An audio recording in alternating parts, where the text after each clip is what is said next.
Brian and I both went to Belmont University in Nashville, and we studied music there. We actually met because we both ended up singing in a jazz vocal ensemble called Jasmine. So that's how we met. And, we started singing together, and he started having me sing some of the songs that he wrote. And I was like, I like singing the songs you write. And he liked me singing them. So, one thing led to another, and we started dating. And I do remember very clearly that when I kind of first found out the piece of Brian's story that deals with fatherlessness, kind of feeling like an instant bond, even though our stories are very different. Just that bond of like having that missing piece in your life. I felt that and had no idea at the time how God was going to use that to kind of form a ministry for the two of us, in the future. So it's pretty cool.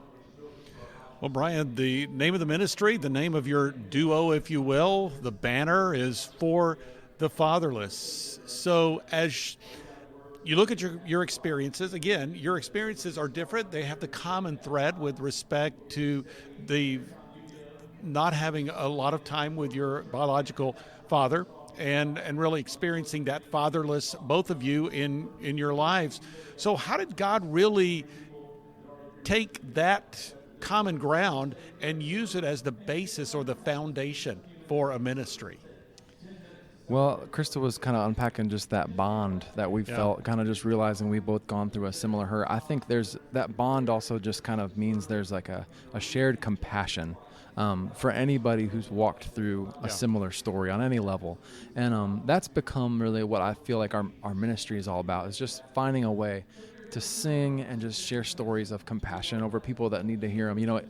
You grow up in a fatherless home, and it's actually, you get to a point where you almost feel your own self-worth is brought into question, and you're not, your self-talk isn't what it should be, and there's just like a spirit of kind of condemnation and depression on your house and on you. And coming out of that, I hope that there's a song that can speak healing, speak life over anybody that's walking through a circumstance like that. And I hope they find our music and they're able to connect with it on that level, and just know that there's a voice there to support them and encourage them.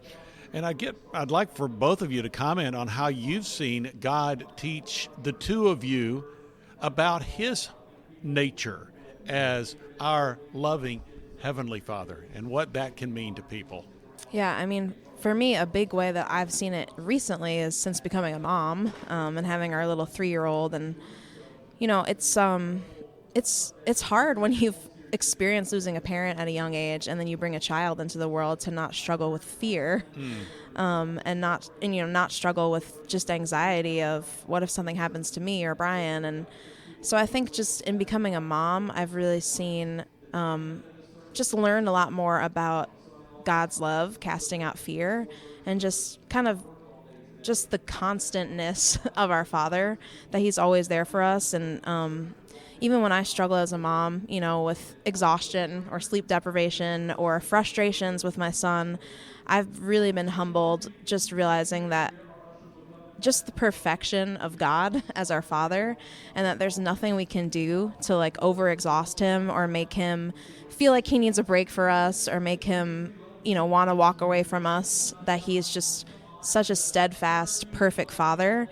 That has been, just huge for me in recent years since I've become a mother. Yeah, similar story. Becoming a dad has taken the patience to a whole new level. And actually, I was telling somebody the other day, the hardest part about becoming a dad in some ways is realizing how hard it is to be a mom. And that has been something that I've kind of had to grow and just deepen in how gentle I am in our house just overall. Christa has a hard day. I have a hard day at work. We're chasing something and working our way through something. And it's just always being able to just kind of be that presence of gentleness in our house has been very special. And I take all that support and I take my lead from that, from the Lord, knowing that He's been gentle with me, knowing that His patience, His compassion is never failing for me.